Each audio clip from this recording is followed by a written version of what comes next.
Welcome, everyone, to this People Strategy Forum. Today's guest, Michael Echols, is a former U.S. Marine turned leadership coach who brings powerful life lessons from the battlefield, family dynamics, and international business. He's now based in Thailand, and Miguel works with global companies to help their employees better understand cross-cultural communication, empathy, and how to serve with intention. He's also the author of a manuscript called From Big Bro to Little Sis to Little Bro Little Sis, a book rooted to reveal real talk and real life wisdom to elevate the next generation of leaders. So if you want your team to stop reacting and start listening, if you want to create a culture where service isn't just a checkbox, but a mindset, this episode's for you. And Miguel has a new way of thinking about this that really brings it home. So let's welcome Miguel Echols. Hey, Miguel. Salute. Salute. Thank you for having me. Yeah. So Miguel, tell us about your personal journey. I know that you served in the Marine Corps and and you're now mentoring leaders across different cultures. And so, how is that transition? And tell us a little bit about that. I will say the transition is a story within itself. None of it was easy. It required a lot of growth, a lot of therapy, and a lot of overcoming pain. Because there was, even though people see in my story that I was in the military, nomad, I wrote this book and I worked with companies. They didn't see those moments where I was homeless. They didn't see those moments where I was trying to elevate myself. I was delivering newspapers to, get myself off the ground. And even to join the military, we can go to that. Like that all came from a dream. Because initially, I wasn't even thinking about joining the military. I just took the ASVAB to skip class. So it's a lot of components to that got me to this point today in aspects of the journey. So, what drove that decision to join the Marine Corps? I mean, what was the main driver for you? So it was either the college or the Marines. And or at the times, the military, I wasn't 100% sure I was going to join the Marines. Now, the whole purpose behind it was I wanted some financial security without having to wait a long period of time to be able to get that. And then I didn't want to have any student loan debt. I'm not knocking anybody who do, but in my situation, I didn't want any debt. I wanted to travel. I wanted to go right into the workforce, and I wanted to have a good benefits package. And at the time, military was a great opportunity for me.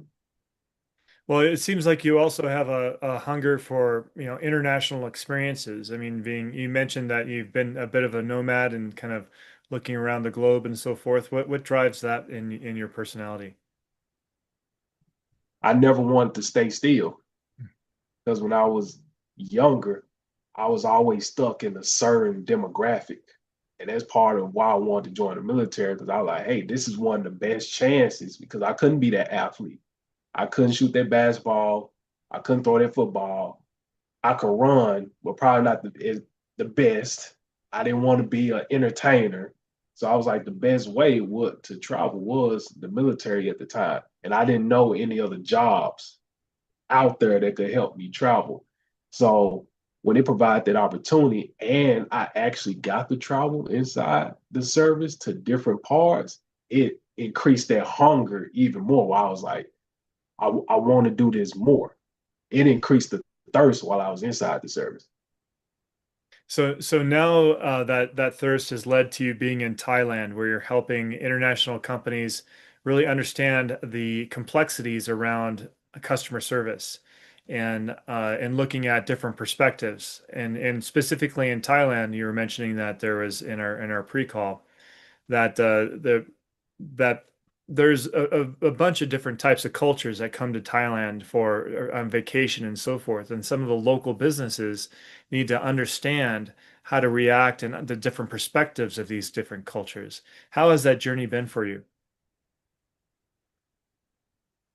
It came through trial and error myself Yeah. because I always say whether you're an employee, the owner of the business, or the customer, at least throughout your time period of your life, you're going to at least be two out of three. Hmm. And typically is the customer and the employee. And with that, one of the things that I always, tell people, the employees and the owners, right? You're going to be two out of the three.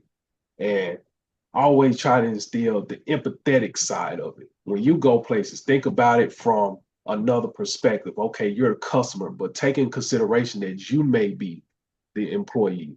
And when you have that level of understanding and empathy, right, you tend to be much, receptive of the relationships that you have across from you. And that opens up the culture because of that level of empathy. Yes. And so in your book and then also in your motivational speaking, you talk about there's always three sides to every story and that head, the tails and edge, as we would say, the three sides of a coin. Can you explain that how this matters in leadership? Right. That idea came from traveling. And that's one of the benefits of being a nomad is it's not always black and white. It's a little gray in that area.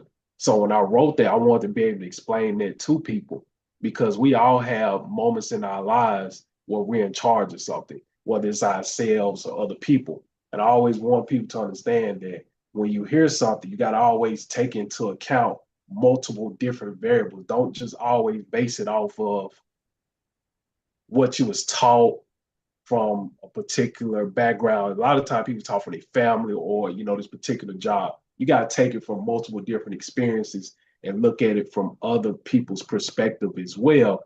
That could help enforce the best decision making possible. Hmm. Right. And now that you're in Thailand, what are the biggest cultural misunderstandings that you've noticed in customer service there? Cultural misunderstandings, I can talk about the habits. Yeah, let's go there. We can talk about the habits. I would say initiative.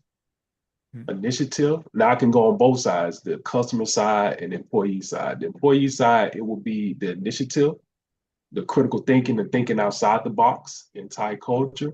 And then on the customer side is the lack of understanding Hmm. because professional development training is growing here. But when it comes with growing, it is not an adopted concept, right? Because a lot of people come from different parts of the world where it may be more of an adopted concept. And you come to this place and in this culture, and you have a certain expectation, but that expectation is based off of when you was back at home. This is a totally different environment. So, and that's a misunderstanding itself is coming in with the expectation of your previous environment and trying to bring it into this environment because with the Thai culture, just like any other culture, we are the same far as we all bleed, we all grow hair, we all work a job, we all have needs and wants, right? But sometimes our thinking is slightly wired differently. That's the biggest misunderstanding with the culture is the expectation on the customer side. Initiative side, on the employee side, is a misunderstanding. And I didn't elaborate on that. I elaborate on that. So when you go into certain establishments here, and when I talk about initiative, it could be certain things like, and I can give an example. If we're working in a public environment, like I always say, why don't they have walkie talkies? Why don't they have this? Why don't they think or do it this way? And that's why I say the initiative comes in play because a lot of them, they're just there, kind of going through the motions. They're there, okay, I'm finna just make the money. I'm finna work this schedule. I'm finna just do what I told. Great, good, do what you're told. But again, it kind of puts a glass ceiling on thinking outside the box and thinking critically and taking ownership inside of the atmosphere you work in. We can say, hey, let me think outside the box. I want to solve this problem. Let me try to make my life better in this situation. Let me take a few extra 1,000 baht, 2,000 baht, and put it towards making my employees better, or having trainings and things like that. Yeah, so when we think about this from, I mean, that's great that we're talking about this from the two perspectives of the customer and the employee. And when we're thinking about from the customer aspect, there's when a person is traveling and they go to a foreign country and they expect to see the local culture, right? And some of the shops that they go into and so forth. And then also, if they're familiar with a particular major brand, that's a global brand. I mean, and there's many of them that come to mind, such as, like McDonald's, they're everywhere, or Starbucks, or there's just a variety of different global brands that we see in across the globe. A customer will go in there and they'll expect that same level of service that they expect in other branches. And so there's a bit of a disconnect there. Sometimes those travelers are looking for that unique local experience, and other times they're looking for a global consistency in the delivery and service of a product and so forth. Is that something that you're coming against a regular part of your teachings? Yes, a lot of times, like when I even work with the employees there, I always have to kind of tell them when it's a difference between, I'm treading light when I say this term, a small business versus corporation. Yeah. And culture is different when it comes to the term small business. When I mean small business, I'm talking about the revenue wise. And when the small business and the corporation, there are things ran differently. And because the expectations are totally different and you can feel them in the atmosphere. And the Mhm. employee will know that, and they will take certain expectations and mix and match them. No, no, no, no, no, no, no, no. Yeah. Don't do that.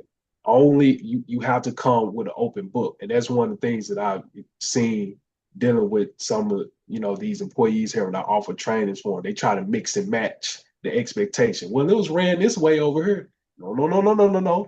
Same thing with the culture. Don't go take the old baggage from this house and bring it over here. Now, take certain traits, take certain characteristics, like things you learn, such as, initiative, good character, and things of that nature, and you can bring it over here. But you kind of got to be an open book and feel your way out in the atmosphere, because if not, you go with expectations and trying to mix match them, it's going to be a bit of a challenge. Hmm. Right. Well, let's take this also from elaborating on the employee side as well. I mean, a lot of these employees may not have experienced some of that global brand in other locations other than their hometown, right? So they don't have that context.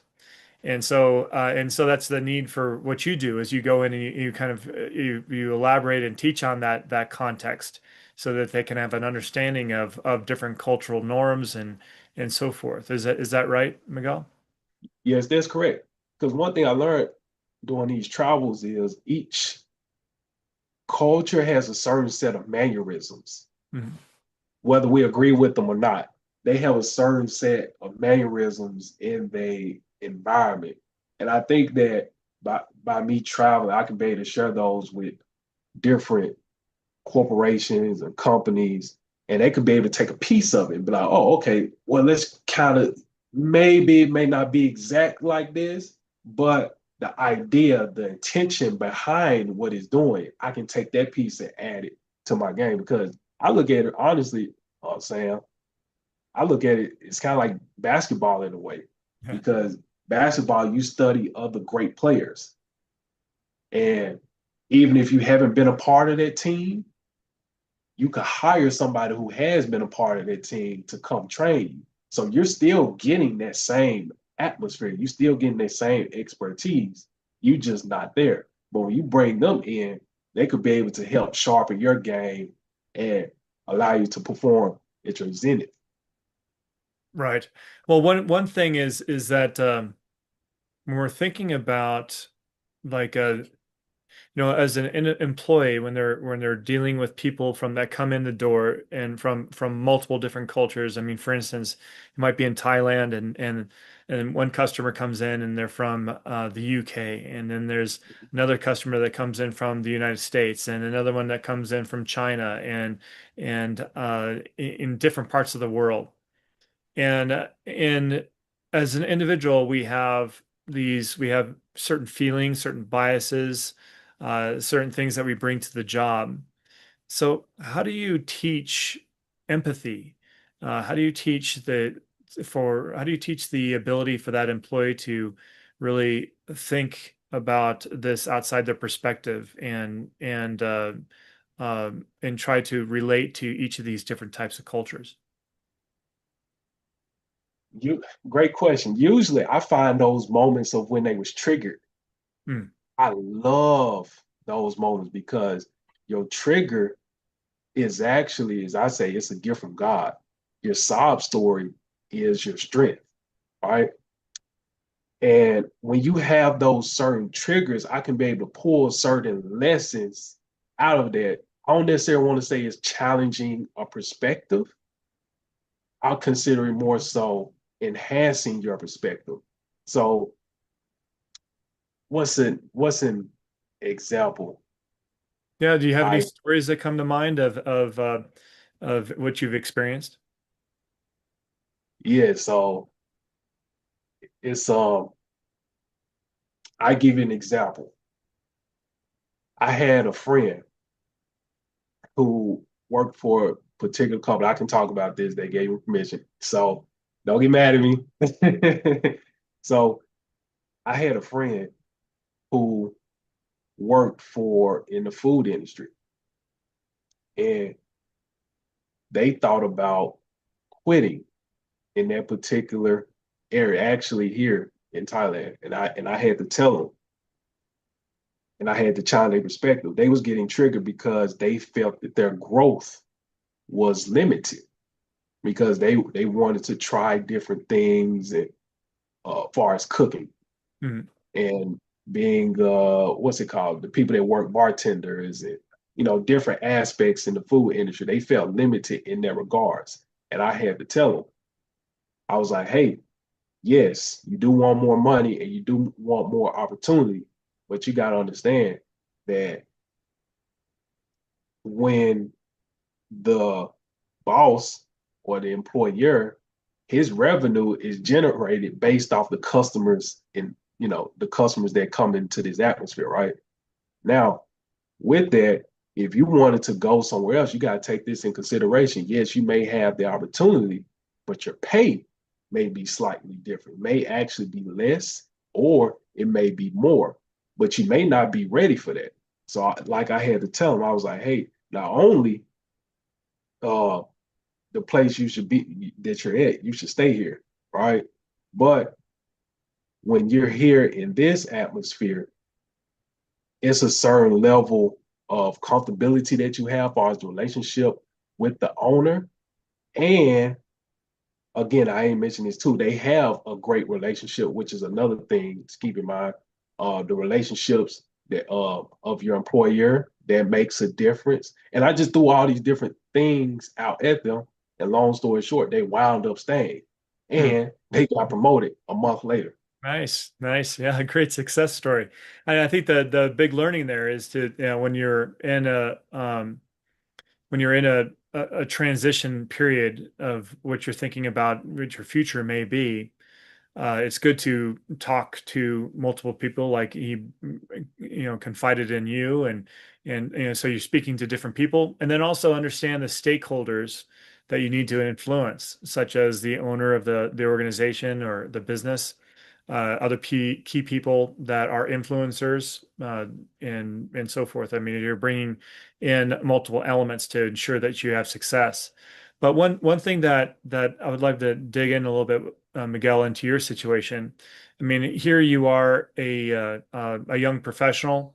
You're in a foreign country, and you're harnessing your own development. As you mentioned that with your colleague, that the story of your colleague, they were trying to advance when there may be limited opportunity and so forth like there in that particular organization. So how have you harnessed personally your personal development in being in Thailand? And I mean, right now we're on a global call. You located me, and this is a way that you can get your voice out. What are the other things that you're doing to develop yourself and the success of your future business? I I study a Yeah. lot. I study a lot from various different things, podcasts, YouTube videos, going out, talking to people, reading books, researching articles. I put a lot of studying into this and I have a lot of different thoughts.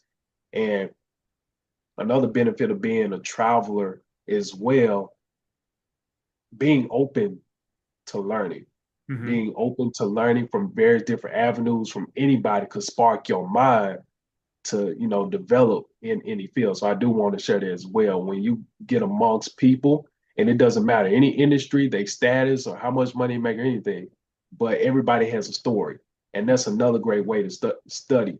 Is everybody has a great story, and when you listen to people's story on anything that they talk about, you can pull certain things away from that could spark your mind to do other things. So I study through people as well, studying through people, podcasts, and places, the three P's. Hmm.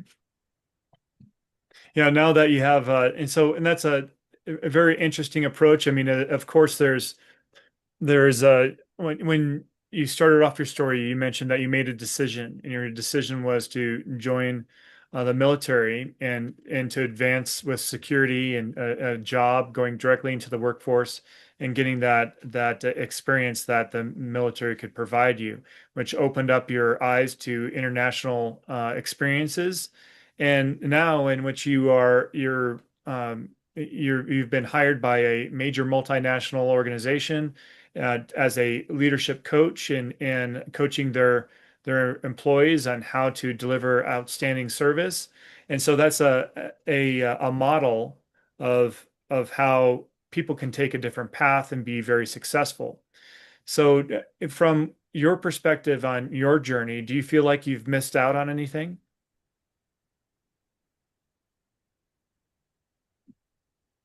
Anything that wasn't really important, like you can always throw out the whole, missing out on family events and missing out with friends. I could always say that, but none of the stuff that I missed out on, I have no regrets about it. Now there was certain things that I probably would have done differently, but that just comes with maturity and age. Yeah. Yeah. We all learn as we go, right? Right. For Right. sure. We all had a coulda, woulda, shoulda Yeah. mindset for certain things, but I have no regrets.